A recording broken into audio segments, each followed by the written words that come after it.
સુરતમાં સુખમય ગણપતિ વિસર્જન પૂર્ણ થયું હતું, જેથી ગુજરાતના ગૃહમંત્રી હર્ષ સંઘવી દ્વારા સુરત પોલીસને અભિનંદન પાઠવવામાં આવ્યા હતા. સુરત પોલીસ સતત 72 કલાકથી ખડેપગે લોકોની સેવામાં ઊભી રહી હતી. પોલીસના જવાનોએ 72 કલાક તેમનો ઘરનો દરવાજો પણ જોયો નથી, જેથી આ કાર્ય શક્ય બન્યું હોવાનું સંઘવીએ વધુમાં ઉમેર્યું હતું. સુરતમાં થયેલા પથ્થરમારા બાદ વાતાવરણ તંગ બન્યું હતું. સાથે વિસર્જનમાં કોઈ કાંકરી ચાળા ના થાય તે માટે પોલીસ દ્વારા અગાઉથી જ ચુસ્ત વ્યવસ્થા ગોઠવવામાં આવી હતી.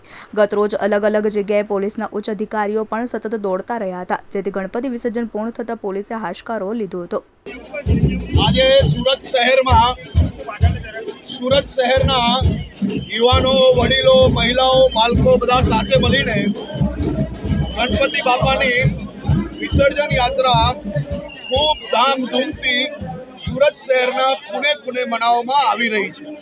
હાલ સુધી 36,000થી વધારે ગણેશજીની પ્રતિમાનું વિસર્જનનું કાર્ય સુરત શહેરના અલગ અલગ વિસ્તારમાં કરી લેવામાં આવ્યું છે અને બધી જ જગ્યાઓ પર વિસર્જનની યાત્રાઓ ખૂબ જ મોટા પાયે ઉત્સાહપૂર્વક ચાલી રહી છે.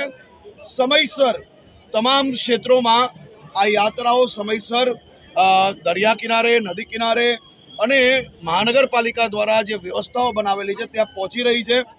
ખૂબ જ શાંતિપૂર્વક, ઉત્સાહપૂર્વક તમામ ક્ષેત્રોમાં આ યાત્રાઓ આગળ વધી રહી છે. હું હમણાં સુરત શહેરના ભાગલ વિસ્તારમાં મેયરશ્રી અને અમારા ધારાસભ્ય શ્રી અરવિંદભાઈ રાણા જોડે અહીંયા વિઝિટ પર આવ્યો છું. આપ જોઈ શકો છો, લાખોની સંખ્યામાં લોકો અહીંયા ગણપતિ બાપાના મોરિયાના નારા જોડે લોકો નાચી રહ્યા છે, ઉત્સાહ મનાવી રહ્યા છે. આ જ આપણા દેશની સૌથી મોટી તાકાત છે. ઉત્સાહ, ઉત્સવ અને આપણી પરંપરાઓ, આસ્થા અને પૂજા અર્ચના.